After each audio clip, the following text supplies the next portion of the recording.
The magic നോവലിലേക്ക് ഏവർക്കും സ്വാഗതം.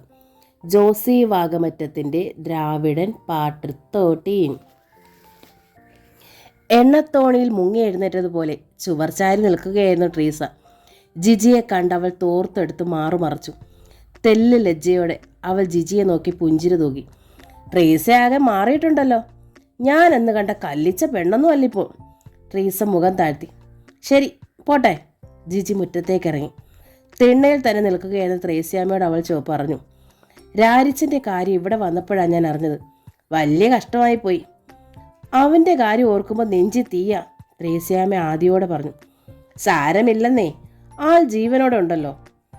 ആർക്കറിയാം, പോലീസ് പിടിച്ചു എന്ന് കേട്ടതല്ലാതെ അവൻ ഇതുവരെ ആരും കണ്ടിട്ടില്ല. അവനിപ്പോൾ ഉണ്ടോയെന്ന് പോലും. ത്രേസ്യാമ്മയുടെ തൊണ്ടയിടറി. അങ്ങനെയൊന്നും ചിന്തിക്കണ്ട, അഫിയാസ് കൂളായിട്ട് ഇറങ്ങി വരും. ആരായി ചെയ്തതെന്നറിയാമോ?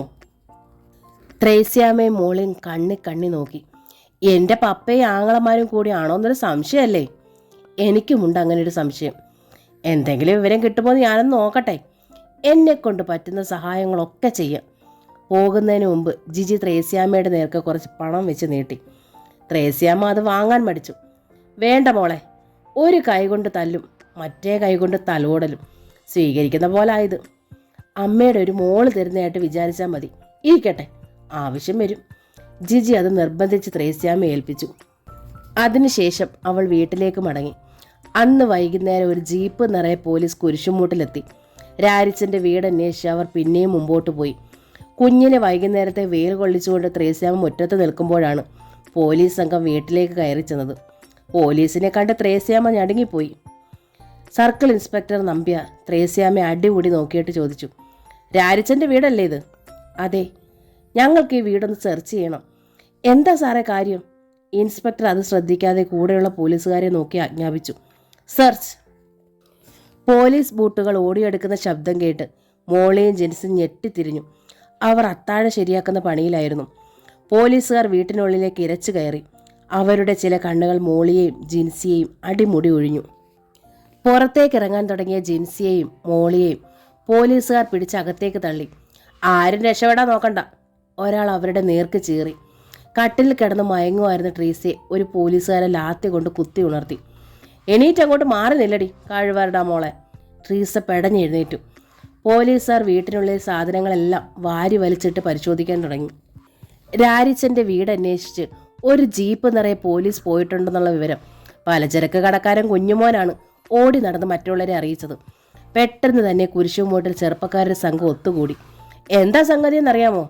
മുളയ്ക്കലെ ദേവസിക്കുട്ടി ചോദിച്ചു. ഒന്നും അറിയാൻ മേല, ഒരു വണ്ടി നിറച്ചും പോലീസുണ്ട്. വേലിക്കൽ പാപ്പി പറഞ്ഞു. രാരിച്ചനുണ്ടോ? ഇല്ല, രാരിച്ചന് മാത്രം കണ്ടില്ല. ഒറ്റ കയ്യൻ ജോണി കൂടി എത്തിയതോടെ രംഗം ചൂടായി. നമുക്ക് അവിടെ വരെ ഒന്ന് പോകാം, ജോണി പറഞ്ഞു. അവർ ഉടൻ രാരിച്ചൻ്റെ വീട്ടിലെത്തി. പോലീസ് അപ്പോഴും തകർത്തുടച്ച് വീട് പരിശോധന തുടങ്ങുകയായിരുന്നു. നീയൊക്കെ ഏതാടാ? എന്താടാ നിനക്കൊക്കെ ഇവിടെ കാര്യം? ജോണിയെ സംഘത്തിനെ നോക്കി CI നമ്പ്യാർ ആക്രോശിച്ചു. ഇവിടെ പോലീസ് വന്നെന്നറിഞ്ഞു വന്നതാ, ജോണി പറഞ്ഞു. പോയിനടാ എല്ലാവന്മാരും. സർക്കിൾ ഇൻസ്പെക്ടർ നമ്പ്യാർ അവരെ വിരട്ടി വിടാൻ ശ്രമിച്ചു. എന്താ സാറേ പ്രശ്നം? പ്രശ്നം അറിഞ്ഞാലേ നീ പോകത്തുള്ളോ റാസ്കൽ. CI നമ്പ്യാർ കൈ വീശി ജോണിയെ അടിച്ചു. ജോണി പിന്നോട്ട് ഒഴിഞ്ഞു മാറി. ജോണിയുടെ ഒപ്പമുണ്ടായിരുന്നവർ പിന്നോട്ട് മാറി നിന്നു. പോലീസിനെ അവർക്ക് ഭയമുണ്ടായിരുന്നു. അടുക്കളയ്ക്കുള്ളിൽ വെച്ച് പോലീസ് മോളിയെയും ജിൻസിയെയും ചോദ്യം ചെയ്യുകയായിരുന്നു. എവിടാണടി അവനത് ഒളിപ്പിച്ചു വെച്ചിരിക്കുന്നത്? സത്യം പറഞ്ഞോ, അതാണ് നിനക്കൊക്കെ നല്ലത്. മോളിയും ജിൻസിയും കാര്യമെന്തെന്നറിയാതെ പകച്ചു നിന്നു. പേടി കൊണ്ട് ജിൻസി വിറയ്ക്കുന്നുണ്ടായിരുന്നു. അവനൊരു കള്ളത്തോക കൈവശം വെച്ചിട്ടുണ്ടായിരുന്നെന്ന് ഞങ്ങൾക്ക് അറിവ് കിട്ടിയിട്ടുണ്ട്. അത് ഒളിപ്പിച്ചു വെച്ചിരിക്കുന്ന സ്ഥലം കാണിച്ചു തന്നേക്ക്, ഇല്ലെങ്കിൽ നീയൊക്കെ ശരിക്കും അനുഭവിക്കും. ഞങ്ങൾക്കറിയില്ല സാറേ, ഞങ്ങളത് കണ്ടിട്ട് പോലുമില്ല, മോളി പറഞ്ഞു. കള്ളം പറയുന്നോടി കഴിവരടാ മോളെ. ASI ലക്ഷ്മണൻ അവളുടെ മുഖത്തടിച്ചു. പിന്നെ ജിൻസിയെ നോക്കി. പറയടി, എവിടാണത്? അറിഞ്ഞൂടാ, ജിൻസി വിക്കി. അറിയില്ലേടി? ലക്ഷ്മണൻ അവളുടെ മുഖത്തേക്ക് തൊട്ടു മുമ്പിലേക്ക് മുഖമടുപ്പിച്ചുകൊണ്ട് ഗർജിച്ചു. ഇല്ല, അവൾ ആലില പോലെ വിറയിച്ചു. നിന്നെക്കൊണ്ട് ഞാൻ പറയിപ്പിക്കാം. ലക്ഷ്മണൻ അവളുടെ പാവാട കുത്തിന് പിടിച്ച് പിന്നോട്ട് തള്ളിക്കൊണ്ടുപോയി. പുകയും കരിയും പുരണ്ട അടുക്കള ചുമരിൽ ചാരി നിർത്തി. ജിൻസി ഭയന്ന് കരഞ്ഞു. നാട്ടുവഴിയിലും പറമ്പിലും വേലിക്കരിയിലും ആളുകൾ തടിച്ചു കൂടുന്നത് കണ്ടപ്പോൾ സംഗതി പന്തികേടാവുമെന്ന് CI നമ്പ്യാർക്ക് തോന്നി. മുറ്റത്ത് നിൽക്കുകയായിരുന്ന അയാൾ വീട്ടിനുള്ളിലേക്ക് കയറി. കിട്ടിയോ അത്? ലക്ഷ്മണനോട് ചോദിച്ചു. ഇല്ല. വേണ്ട പോലെ ചോദിച്ചില്ലേ ഇവറ്റകളോട്? പഠിച്ച കള്ളിയാണ് സാർ. ഓരോന്നൊക്കെ ചോദിച്ചു വരുന്നതേ ഉള്ളൂ. രീതിയൊന്ന് മാറ്റി പിടിച്ചാൽ ചിലപ്പോൾ സത്യം പറഞ്ഞേക്കും. പേടച്ച് പ്രസവിച്ച് വരുത്തിയുണ്ടല്ലോ, അവളെവിടെ? അവൾ വാ തുറക്കുന്ന പോലുമില്ല. ഇവരെ രണ്ടിനെയും കസ്റ്റഡിയിലെടുത്തോ. ഇനി ഇവിടെ വെച്ചൊന്നും ചോദിക്കണ്ട. ഫിലിപ്പോസിന്റെ ബംഗ്ലാവിലോട്ട് ചെല്ലട്ടെ. അവിടെ വെച്ച് ഇവളൊക്കെ തത്ത പറയുന്ന പോലെ പറഞ്ഞോളും. CI നമ്പ്യാരുടെ ആജ്ഞ അനുസരിച്ച് കോൺസ്റ്റബിൾമാർ മോളിയെയും ജിൻസിയെയും വീട്ടിന് വെളിയിലേക്ക് പിടിച്ചിറക്കിക്കൊണ്ടുപോയി. മുറ്റത്ത് ഭയചകിതരായി നിന്ന ത്രേസ്യാമ്മയുടെ CI പറഞ്ഞു, ഇവരെ ഞങ്ങൾ കസ്റ്റഡിയിലെടുത്ത് കൊണ്ടുപോവുകയാണ്. ത്രേസ്യാമ്മയുടെ നെഞ്ചിൽ ഇടിവാൾ മിന്നി. എങ്ങോട്ടാ കൊണ്ടുപോകുന്നേ? എന്തിനാ കൊണ്ടുപോകുന്നേ? ചോദ്യം ചെയ്യാൻ. ഉടൻ വിട്ടയക്കും. സമ്മതിക്കില്ല ഞാൻ. എൻ്റെ കുഞ്ഞുങ്ങളെ കൊണ്ടുപോകാൻ സമ്മതിക്കില്ല. ത്രേസ്യാമ്മ വഴി വിലങ്ങി നിന്നു. മാറി നിൽക്കതള്ളേ. എന്നെയും കൂടെ കൊണ്ടുപോ. എവിടാണെങ്കിലും എന്നെയും കൂടെ കൊണ്ടുപോ. അങ്ങോട്ട് മാറി നില്ലടി നായിൻ്റെ മോളെ. ലക്ഷ്മണൻ അവരുടെ തോളിൽ പിടിച്ച് ആഞ്ഞു തള്ളി. ത്രേസ്യാമ്മ വേച്ചുപോയി. കുഞ്ഞിനെ മുറുകെ പിടിച്ചപ്പോൾ അത് പേടിച്ച് കരയാൻ തുടങ്ങി. പോലീസ് സംഘം മോളിയെയും ജിൻസിയെയും കൂട്ടിക്കൊണ്ട് നാട്ടുവഴിയിലേക്ക് ഇറങ്ങി വന്നു. അവർ ജീപ്പ് നിർത്തിയിട്ടിരിക്കുന്ന റോഡിലെത്തിയപ്പോൾ ഏതാണ്ട് 200ഓളം വരുന്ന ജനക്കൂട്ടം അവിടെ നിൽക്കുന്നു. കുഴപ്പമാകുമോ? ലക്ഷ്മണൻ CI നമ്പ്യാരോട് അടക്കിയ സ്വരത്തിൽ ചോദിച്ചു. എന്തോന്ന് കുഴപ്പം? നാട്ടുകാരൊക്കെ കാഴ്ച കാണാൻ എത്തിയിരിക്കുക. ഈ ചെറ്റകൾക്ക് വേണ്ടിയിട്ട് നിൽക്കാൻ പാലക്കരയിൽ ഒറ്റ ഒരാളുമില്ല. പൊടിപ്പാറ വക്കൻ്റെ കുടുംബത്തോട് നാട്ടുകാർക്ക് മുഴുവൻ ശത്രുതയാണ്. അവർ നമ്മളെ സപ്പോർട്ട് ചെയ്യുകയുള്ളൂ. എന്നാ കുഴപ്പമില്ല. ഫിലിപ്പോസ് മുതലാളി എല്ലാം പറഞ്ഞിട്ടുള്ളതല്ലേ. അയാൾക്കറിയാം കാര്യങ്ങൾ. അവർ ജീപ്പിനടുത്തേക്ക് നീങ്ങി. ഒറ്റക്കയ്യൻ ജോണിയുടെ നേതൃത്വത്തിൽ ചെറുപ്പക്കാരുടെ സംഘം അവരെ സമീപിച്ചു. എന്തോന്ന് കാണാനാടാ എല്ലാവരും കൂടിയിരിക്കുന്നത്? പോയില്ലടാ. ലക്ഷ്മണൻ വിരട്ടി. എന്താ സാറേ കേസ്? ഒറ്റക്കയ്യൻ ജോണി ചോദിച്ചു. കേരള റാസ്കൽ ജീപ്പിലോട്ട്. പറഞ്ഞു തരാമടാ. CI നമ്പ്യാർ തട്ടിക്കയറി. അങ്ങനെ അങ്ങ് കയറാൻ പറ്റുമോ? അതിനു മുമ്പ് കാര്യങ്ങളൊക്കെ ഒന്ന് അറിയണ്ടേ? വലിച്ചു കയറ്റടാ അവനെ. CI കോൺസ്റ്റബിൾമാരുടെ നേർക്ക് അമറി. 2 കോൺസ്റ്റബിൾമാർ ജോണിയുടെ ഒറ്റ കയ്യിൽ കടന്നു പിടിച്ചു. അപ്പോഴേക്കും മോനായിയും ജോസും അടങ്ങുന്ന സംഘം മുമ്പോട്ട് തള്ളിക്കയറി. ഒരുത്തനെ മാത്രം കയറ്റിയാൽ പോരാ. ഞങ്ങൾ 10-200 പേരുണ്ട്. സ്ഥലമുണ്ടോ ജീപ്പിൽ? മോനായി ചോദിച്ചു. CI നമ്പ്യാർക്ക് ദുശങ്ക തോന്നി. നിങ്ങൾക്കിപ്പോൾ എന്താ അറിയേണ്ടത്? രാരിച്ചൻ്റെ വീടുമായിട്ട് എന്താ പ്രശ്നമെന്നറിയണം. ഞങ്ങളുടെ നാട്ടിൽ ഒരു വീട്ടിൽ പോലീസുകാർ കയറി വിളയാടുമ്പോൾ അതിൻ്റെ കാരണം അറിയാനുള്ള അവകാശം ഈ നാട്ടുകാർക്കില്ലേ? രാരിച്ചൻ കഞ്ചാവും കള്ളത്തോക്കും വീട്ടിൽ ഒളിപ്പിച്ചു വെച്ചിട്ടുണ്ടെന്ന് ഞങ്ങൾക്ക് അറിവ് കിട്ടി. സെർച്ച് ചെയ്യാൻ വന്നതാണ് ഞങ്ങൾ. എന്നിട്ട് തോക്കും കഞ്ചാവും കിട്ടിയോ? ഇല്ല. പക്ഷെ ചില സൂചനകൾ കിട്ടിയിട്ടുണ്ട്. സൂചി മൊനയിൽ കിട്ടിയെങ്കിൽ അതുപോലെ. പ്രായം തികഞ്ഞ് ഈ പെമ്പിള്ളാരെ എങ്ങോട്ടാ പിടിച്ചോണ്ട് പോകുന്നേ? അവരെ കസ്റ്റഡിയിലെടുത്തന്നേ ഉള്ളൂ. ചോദ്യം ചെയ്യാൻ ഉടൻ വിട്ടയക്കും. എവിടെ വെച്ചാ ചോദ്യം ചെയ്യൽ? ഫിലിപ്പോസ് മുതലാളിയുടെ ഗോഡൌണിൽ വെച്ചോ? CI നമ്പ്യാരുടെ കണ്ണുകൾ ചുളുങ്ങി. ഞങ്ങൾ ഞങ്ങളുടെ ഡ്യൂട്ടി ചെയ്യുകയാണ്. ഇതിലിടപെടരുത്. ഇടപെടുന്നവൻ അഴിയെണ്ണും. ഓർത്തോ. അവളുമാരെ ജീപ്പിൻ്റെ പുറകിലോട്ട് കയറ്റിയിരുത്ത്. CI കോൺസ്റ്റബിൾമാരോട് നിർദ്ദേശിച്ചു. ഞൊടിയിടയിൽ ജീപ്പിന് ചുറ്റും ഒരു വലയമുണ്ടായി. ഇവിടുന്ന് ആരെയും നിങ്ങൾ കൊണ്ടുപോവില്ല സാറേ, ഒറ്റക്കയ്യൻ ജോണി പറഞ്ഞു. ആണുങ്ങളില്ലാത്ത വീട്ടിൽ കയറി ചോദ്യം ചെയ്യാനാണെന്നും പറഞ്ഞ് പെമ്പിള്ളാരെ പിടിച്ചോണ്ട് പോകുന്നതാണോ ഡ്യൂട്ടി? പോക്കൃത്തരമല്ലേ സാറേ അത്? ഡ്യൂട്ടിയും പോക്കൃത്തരവും കൂടെ കൂട്ടിക്കുഴയ്ക്കല്ലേ സാറേ? CI നമ്പ്യാരുടെ മുഖം ചുവന്നു. അയാൾ ചുറ്റും നോക്കി. 8 പോലീസുകാരുണ്ട്. ആജ്ഞ കാത്തു നിൽക്കുകയാണ് 8 പേരും. ചാർജ് എന്നൊരു വാക്ക് മതി ലാത്തി ചാർജ് തുടങ്ങാൻ. മുമ്പിൽ 200ഓളം പേർ. അവരെ അടിച്ചൊതുക്കാൻ കഴിഞ്ഞില്ലെങ്കിൽ? സാറേ, ജീപ്പ് ഞങ്ങൾ ഇവിടെ ഇട്ട് കത്തിക്കണോ അതോ ടയറിൻ്റെ കാറ്റ് കുത്തിവിടണോ? സാറ് തന്നെ തീരുമാനിച്ചാൽ മതി. ജോണി രണ്ടും കൽപ്പിച്ച പോലെ പറഞ്ഞു. ക്ഷണനേരം കൊണ്ട് CI നമ്പ്യാർക്ക് സംഗതി ബോധ്യമായി. ഇടഞ്ഞാൽ ഇവിടുന്ന് തിരിച്ചുപോക്കുണ്ടാകില്ല. കത്തിക്കാനും കൂടി തയ്യാറായിട്ടാണിവർ. സാറേ, ചോദ്യം ചെയ്യാനാണെങ്കിൽ ഇവരെ മാറ്റി നിർത്തി ചോദ്യം ചെയ്തു. ഞങ്ങൾ വേണമെങ്കിൽ കുറച്ചു നേരം മാറിയിക്കാം. എത്ര നേരം വേണമെങ്കിലും ചോദ്യം ചെയ്തോ. നീ ആണോടാ അത് തീരുമാനിക്കുന്നത്? CI ചമ്മലകറ്റാൻ വേണ്ടി തട്ടിക്കയറി. സാറേ, ഓരോ വീടുകളിൽ നിന്ന് പെമ്പിള്ളാരെ ചോദ്യം ചെയ്യാനാണെന്ന് പറഞ്ഞ് വിളിച്ച് ഫിലിപ്പോസിൻ്റെ ഗോഡൌണിൽ കൊണ്ടുപോയി ചോദ്യം ചെയ്യുന്ന പരിപാടി പണ്ട് ഇവിടെ കുറേ നടന്നിട്ടുണ്ട്. അന്ന് പൊടിപ്പാറ വക്കനുണ്ടായിരുന്നു നിങ്ങൾക്ക് തുണ. അവനെ പേടിച്ചാരും ഒരക്ഷരം മിണ്ടില്ലായിരുന്നു. ആ കാലം പോയി. CIയും ASI ലക്ഷ്മണനും പരസ്പരം നോക്കി. ഇനി എന്ത് വേണമെന്നറിയാത്ത നോട്ടം. ജോണി മുമ്പോട്ട് ചെന്ന് മോളിയെയും ജിൻസിയെയും കൈ പിടിച്ച് തങ്ങൾക്കിടയിലേക്ക് മാറ്റി നിർത്തി. രാരിച്ചൻ്റെ വീട്ടുകാരെ എന്ത് ചെയ്താലും ചോദിക്കാൻ ആരുമില്ലെന്ന വിചാരം വല്ലതുമുണ്ടെങ്കിൽ അത് കളഞ്ഞേക്ക് സാറേ. ആരുമില്ലാത്തവരല്ല അവർ, ഒരു നാട് മുഴുവനുണ്ട് അവരുടെ പിറകിൽ. ഫിലിപ്പോസ് മുതലാളിയോട് ചെന്ന് പറഞ്ഞേക്കണം. CI നമ്പ്യാർ കൂടുതൽ കേൾക്കാൻ നിൽക്കാതെ വേഗം ജീപ്പിൽ ചെന്ന് കയറി. പിന്നാലെ ASI ലക്ഷ്മണനും മറ്റ് പോലീസുകാരും കയറി. ആൾ വലയം വേഗം ഒഴിഞ്ഞു. തൊട്ടപ്പുറത്ത് ജീപ്പിന് മുമ്പിലായി റോഡിൽ കൂട്ടിയിരുന്ന തടസ്സങ്ങൾ, കല്ലുകളും മരക്കഷ്ണങ്ങളും നാട്ടുകാർ വേഗം മാറ്റിക്കൊടുത്തു. ജീപ്പ് സാവധാനം നീങ്ങി. പാലക്കര ഗ്രാമത്തിൽ നിന്നും ഇര കിട്ടാതെ മടങ്ങുന്ന ആദ്യത്തെ പോലീസ് ജീപ്പായിരുന്നു അത്. ത്രേസ്യാമ്മയും ട്രീസയും റോഡിൽ വന്ന് നിൽപ്പുണ്ടായിരുന്നു. ജോണി മോളിയെയും ജിൻസിയെയും അവരുടെ അടുത്തെത്തിച്ചു. ഞങ്ങൾ പറഞ്ഞില്ലേ അമ്മച്ചി, ഒന്നും പേടിക്കണ്ടെന്ന്. ഞങ്ങൾക്ക് ജീവനുള്ളപ്പോൾ നിങ്ങളെ ആരും ഒന്നും ചെയ്യില്ല. വീട്ടിലോട്ട് പോയിക്കോ, സന്ധ്യയാകുന്നു. ത്രേസ്യാമ്മയുടെ കണ്ണുകളിൽ കണ്ണീർപ്പാട വന്ന് മൂടി. ഇരുളുന്ന സന്ധ്യയും റോഡിലെ ജനക്കൂട്ടവും മറഞ്ഞുപോയി. ജോണിയും സഹദേവനും കുര്യച്ചനും കൂടിയാണ് വക്കീലിനെ കാണാൻ പോയത്.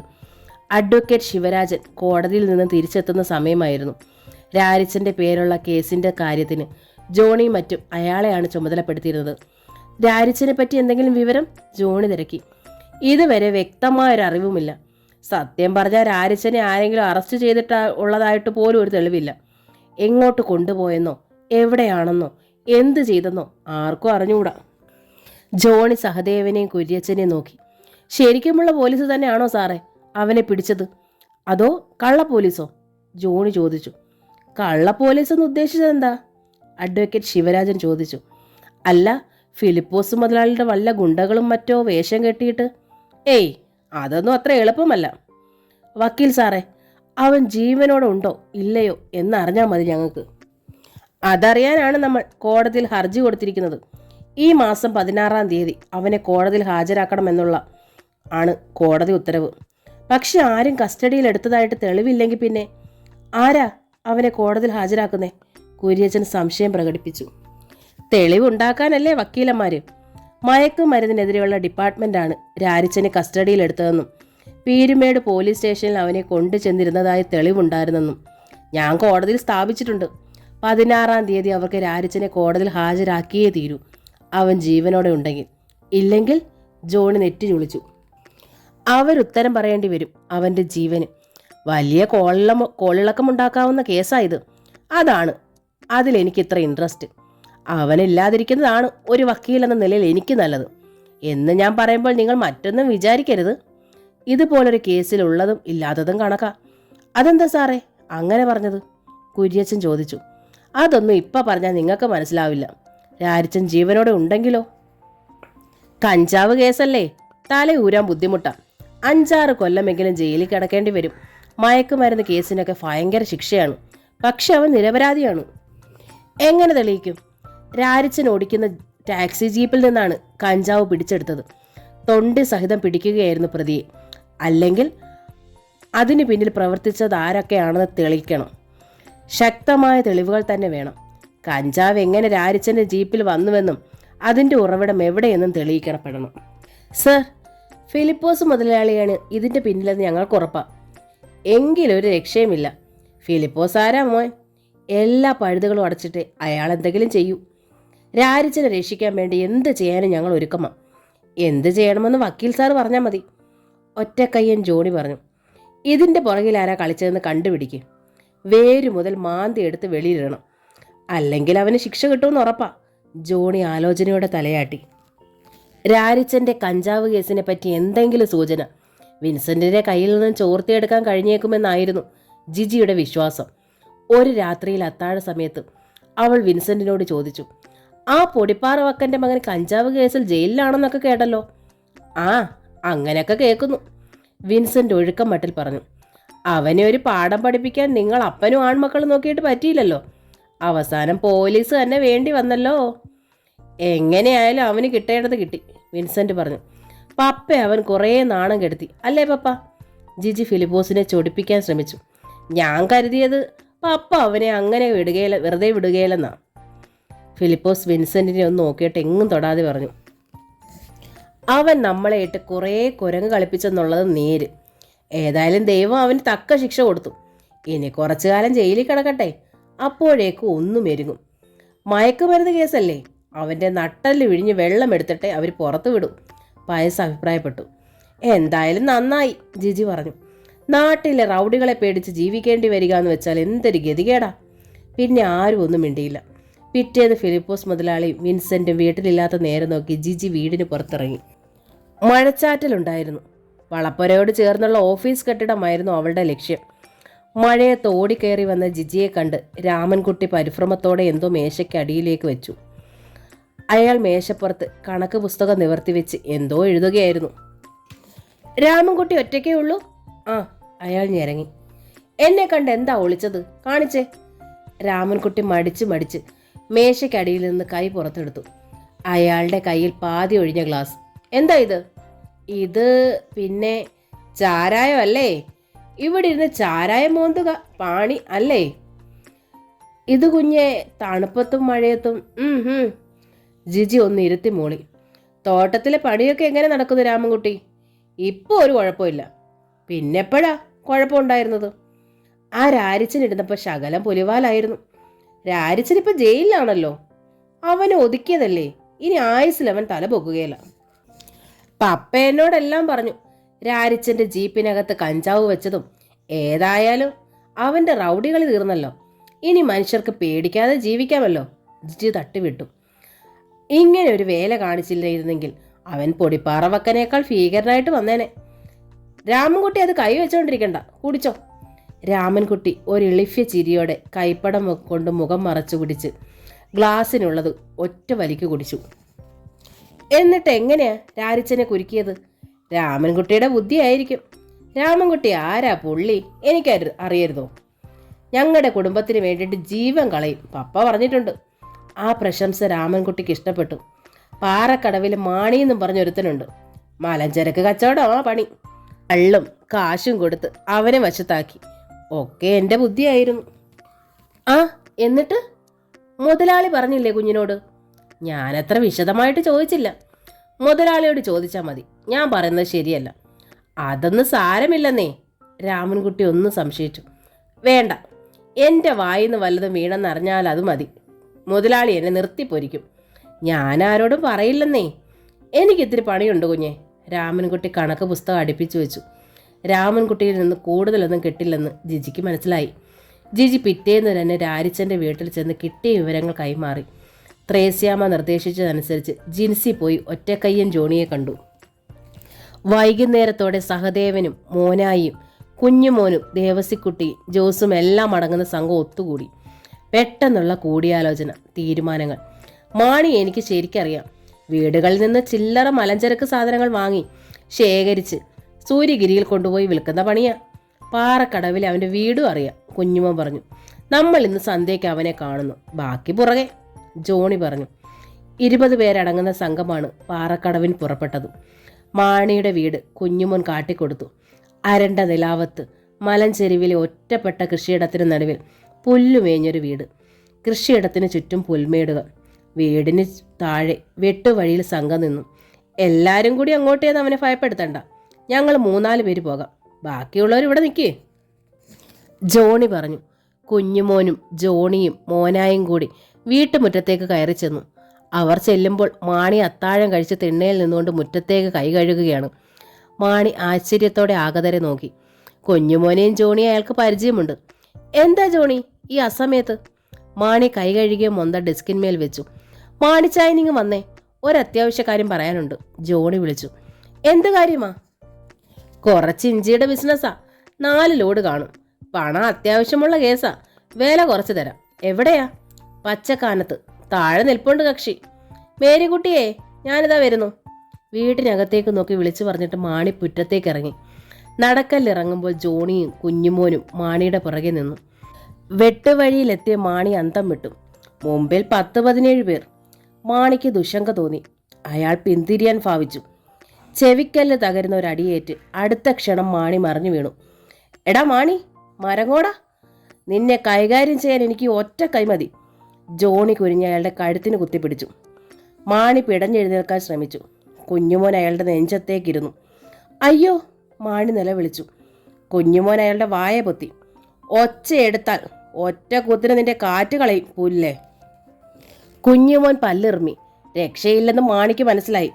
പറഞ്ഞോ, രാരിച്ചനെ എങ്ങനെയാടാ ചേറ്റെ ചതിച്ചത്? വേഗം പറ, ഇല്ലെങ്കിൽ ജീവനോടെ നിന്നെ ഞങ്ങൾ കുഴിച്ചു മൂടും. നിന്റെ വീടിരിക്കുന്നിടത്ത് 5-6 ചാക്ക് ചാരം മാത്രമേ കാണൂ. പറഞ്ഞോ. ഒരു നാട് മുഴുവനുണ്ട് ഞങ്ങളുടെ കൂടെ. കുടുങ്ങിക്കഴിഞ്ഞെന്ന് മാണിക്ക് ഉറപ്പായി. എങ്കിലും അയാളൊന്ന് ഒഴിയാൻ ശ്രമിച്ചു. രാരിച്ചനോ? ഏത് രാരിച്ചൻ? എന്താ നിങ്ങളീ പറയുന്നേ? ജോണി ഒറ്റക്കൈ വീശി മുഖമടച്ചൊന്ന് കൊടുത്തു.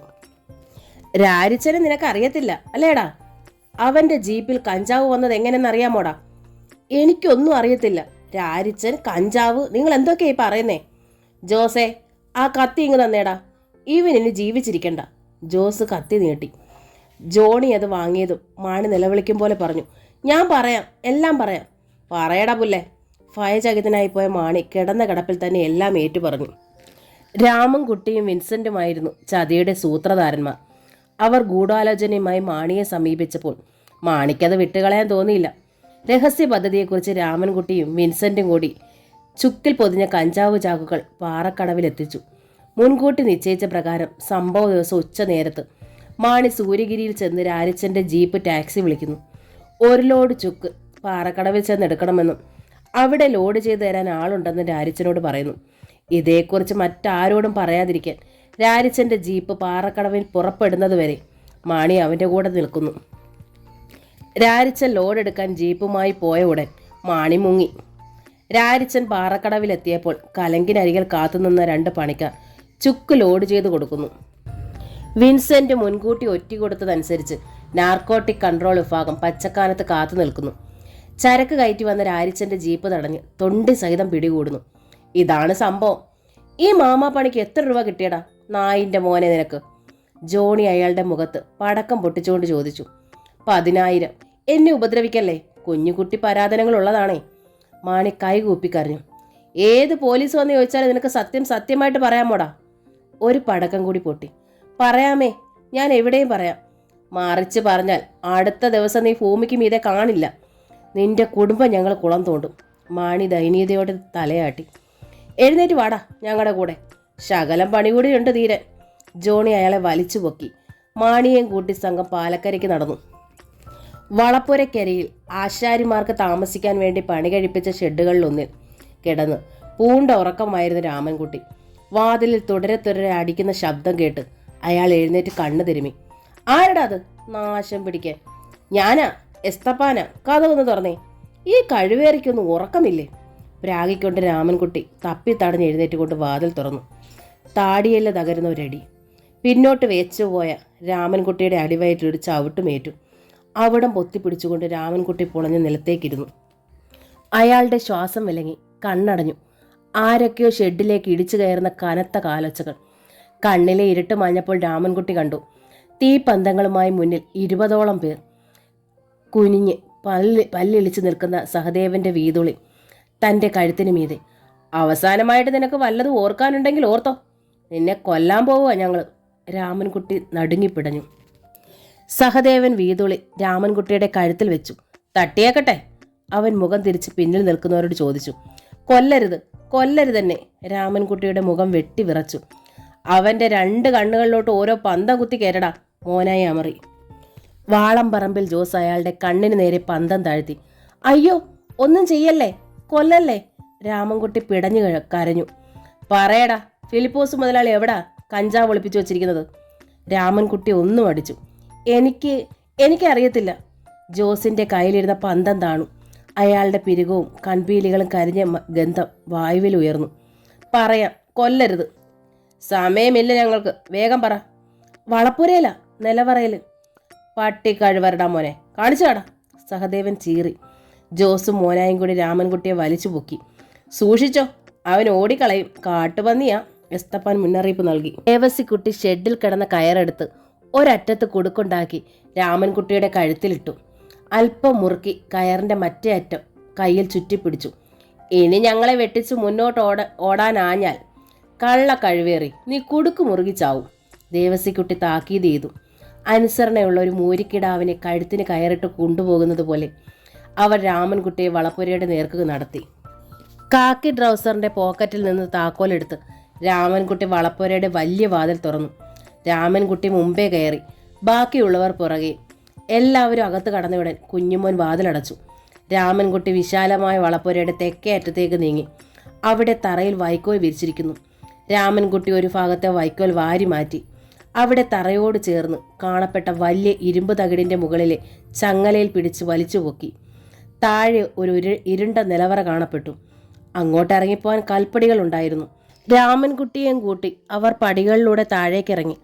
നിലവറയുടെ ഒരു ഭാഗത്ത് കുത്തി നിറച്ച പ്ലാസ്റ്റിക് ചാക്കുകൾ അട്ടിയായി അടുക്കി വെച്ചിരിക്കുന്നത് കാണാമായിരുന്നു. കഞ്ചാവ് ചാക്കുകളാണോടാ അത്? ജോണി രാമൻകുട്ടിയുടെ നേർക്ക് പന്ത് ഉയർത്തിക്കൊണ്ട് ചോദിച്ചു. അതെ, രാമൻകുട്ടി പറഞ്ഞു. സഹദേവൻ അയാളെ കൽഫിത്തിയോട് ചേർത്ത് നിർത്തി അയാളുടെ ഷർട്ട് വലിച്ചു കീറി. വാരിയെല്ലുകൾക്കിടയിലേക്ക് വീതിലിയുടെ വായ്ത്തല തിരികെക്കൊണ്ട് ചോദിച്ചു.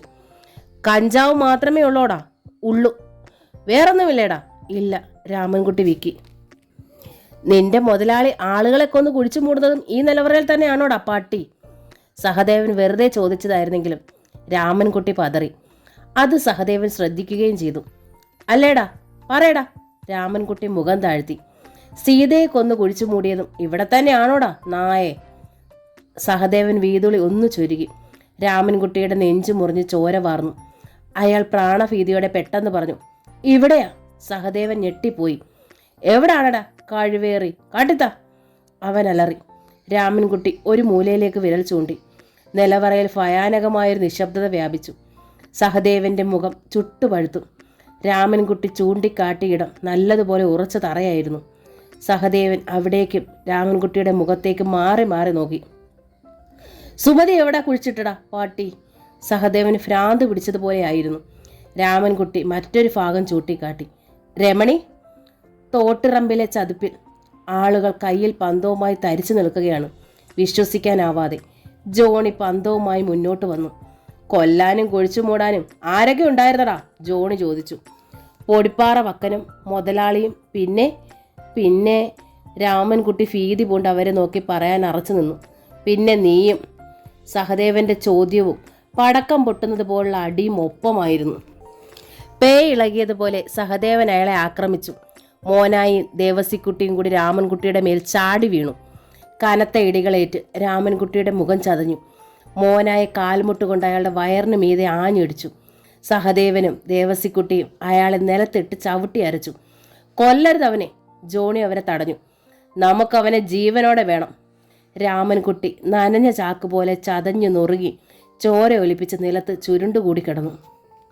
സഹദേവ, ജോസെ, നമ്മൾ 3 പേരും കൂടി ഇപ്പം തന്നെ പുറപ്പെടുകയാണ്. മയക്കുമരുന്നിൻ്റെ കേസ് പിടിക്കുന്നവരെ ആദ്യം വിവരം അറിയിക്കണം. പോലീസ് സ്റ്റേഷനിൽ നമ്മൾ തന്നെ വേണം പോകാൻ. സൂര്യഗിരിയിൽ നിന്നൊരു ടാക്സി ജീപ്പ് വിളിക്കാം.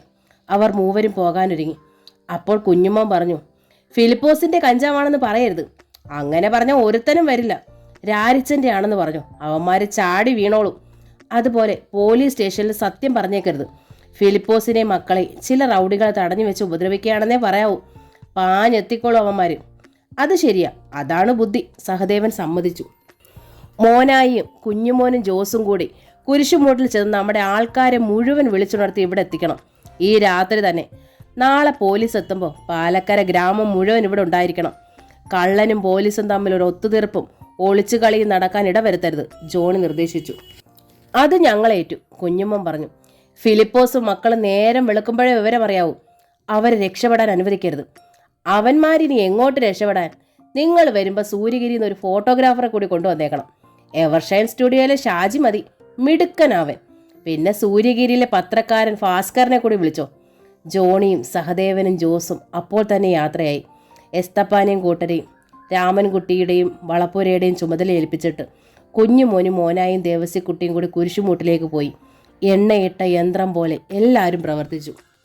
തുടരെ വാതിലിൽ മുട്ടുന്നത് കേട്ടാണ് ഫിലിപ്പോസ് ഉറക്കമുണർന്നത്. കിടന്ന കിടപ്പിൽ ക്ലോക്കിലേക്ക് നോക്കിയപ്പോൾ മണി 7. പപ്പാ പപ്പാ, വിൻസെന്റിന്റെ പരിഭ്രാന്തമായ ശബ്ദം. അയാൾ വാതിൽ തുറന്നു. വിൻസെന്റ് ഭയചകിതനായി നിൽക്കുന്നു. എന്താടാ? പപ്പ, നാട്ടുകാർ നമ്മുടെ വീട് വളഞ്ഞിരിക്കുന്നു.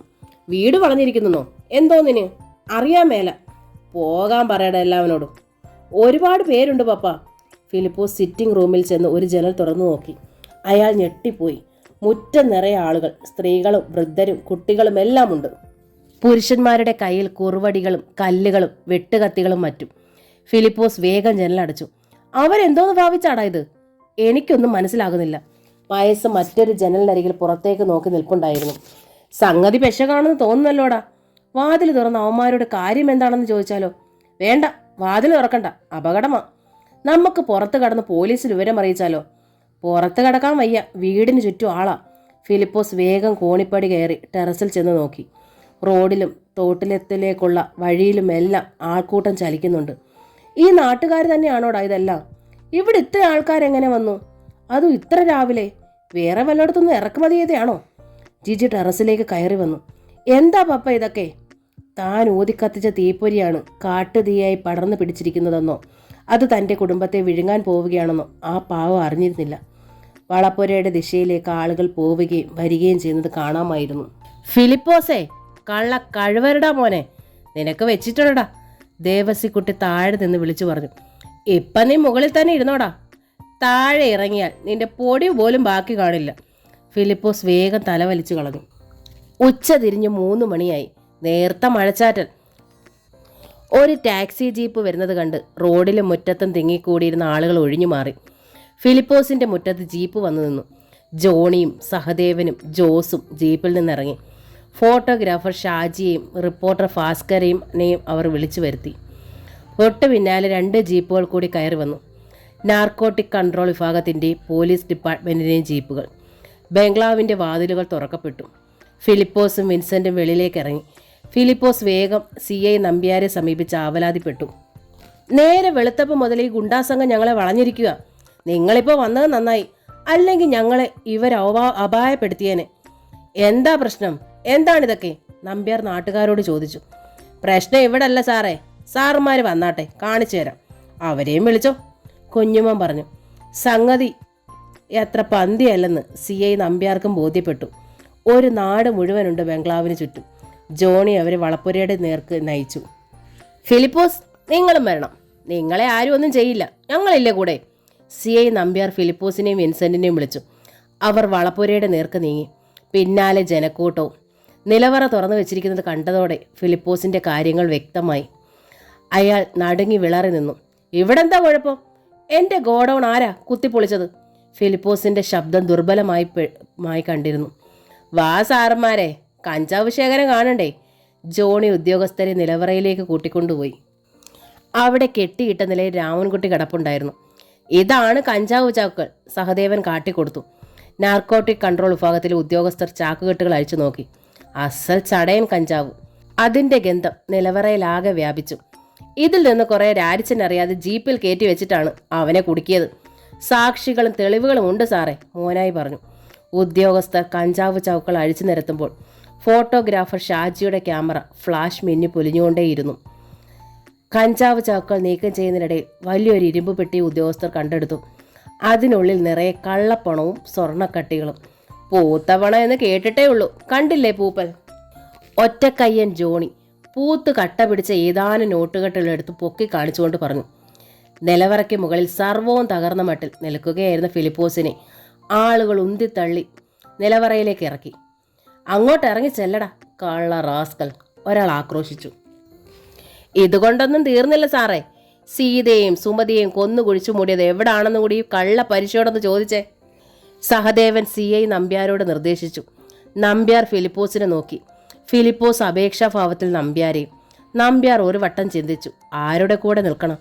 കിഴയിൽ കുടുങ്ങിക്കഴിഞ്ഞ ഈ പണച്ചാക്കിൻ്റെ കൂടെയോ, അതോ അവനെ ക്രൂശിക്കുക എന്ന് ആർത്തിരമ്പി നിൽക്കുന്ന ജനാവലിക്കൊപ്പമോ? ഒഴുക്കിനൊത്ത് നീന്തുന്നതാണ് ബുദ്ധിയെന്ന് അയാൾക്ക് തോന്നി. കാണിച്ചു കൊടുത്തേക്ക് കള്ള കാഫറെ, ബഷീർ നിലവറപ്പടയിൽ നിന്ന് പറഞ്ഞു. രാമൻകുട്ടി എല്ലാം പറഞ്ഞു കഴിഞ്ഞു, ഇനി നിനക്ക് രക്ഷയില്ല. പറഞ്ഞോ ഫിലിപ്പോസേ?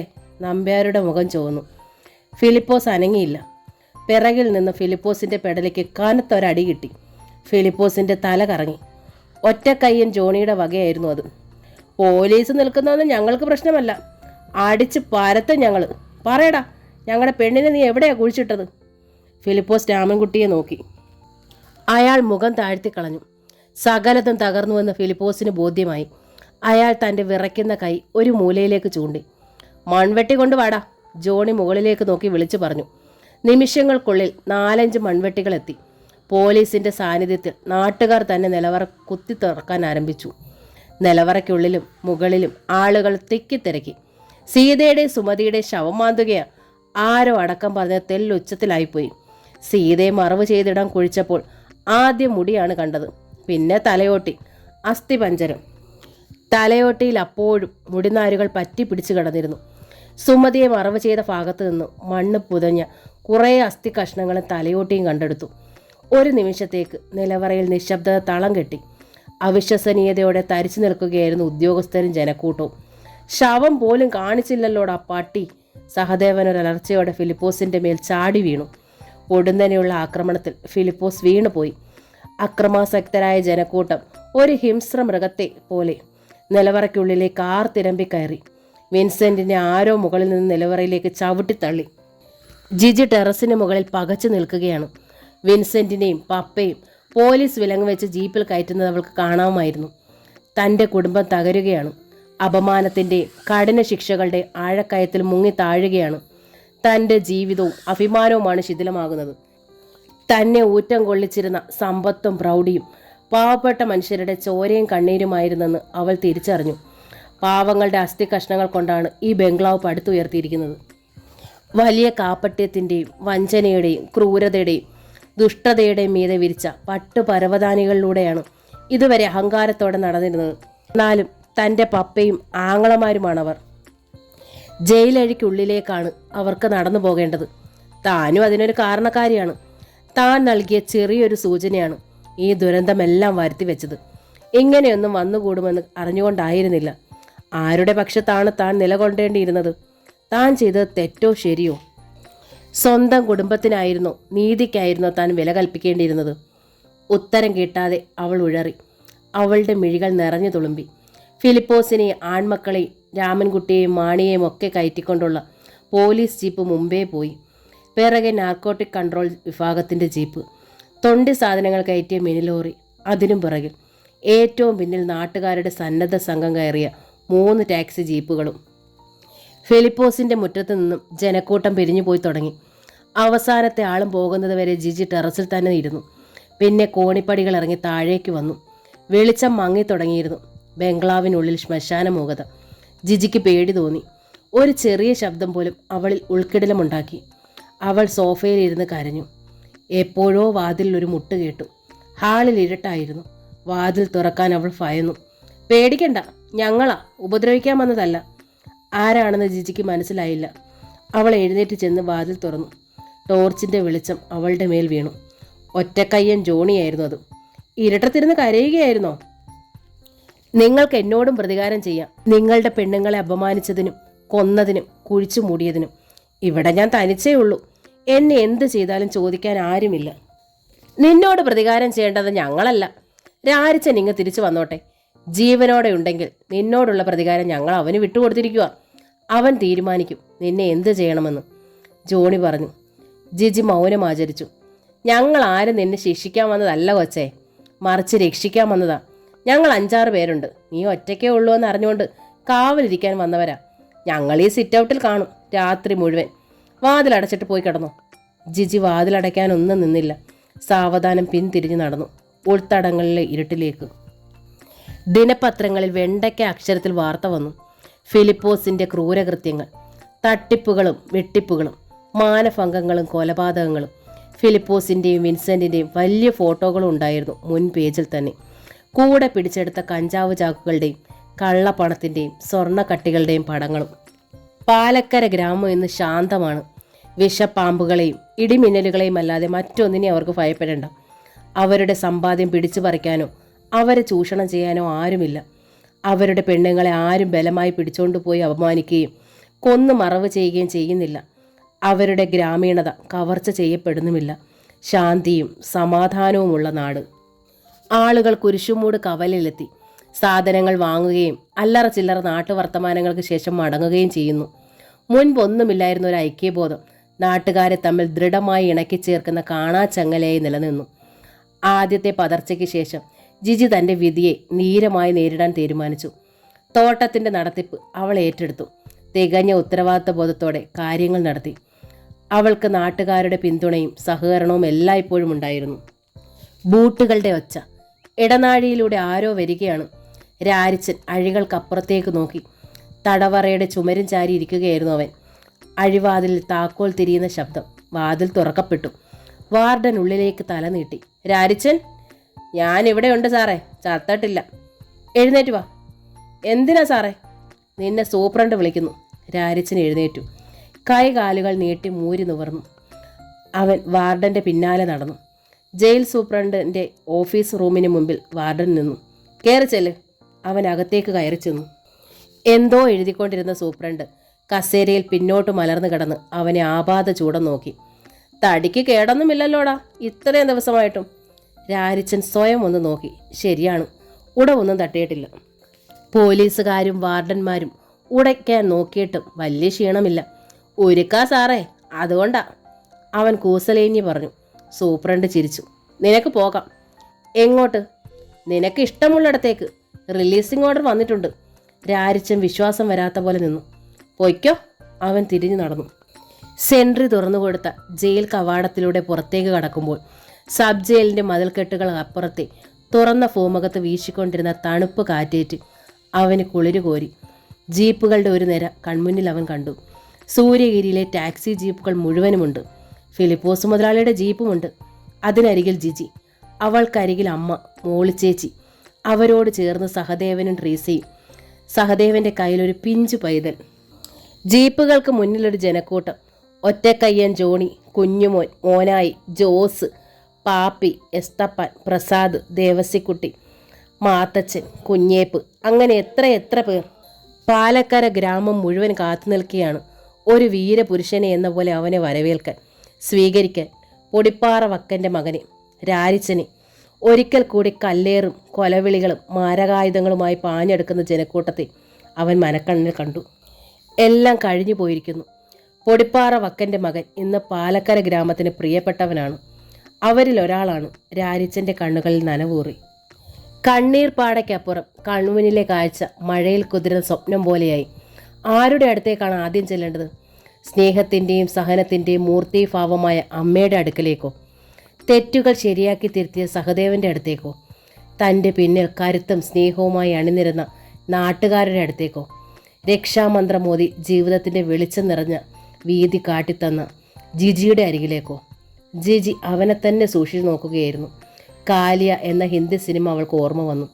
ചെയ്യാത്ത കുറ്റം ആരോപിക്കപ്പെട്ട് ജയിലിലായത് അമിതാഭ് ബച്ചൻ ഒടുവിൽ തൻ്റെ നിരപരാധിത്വം തെളിയിച്ച് ജയിൽ കവാടങ്ങൾ തുറന്ന് ഇറങ്ങി വരികയാണ്.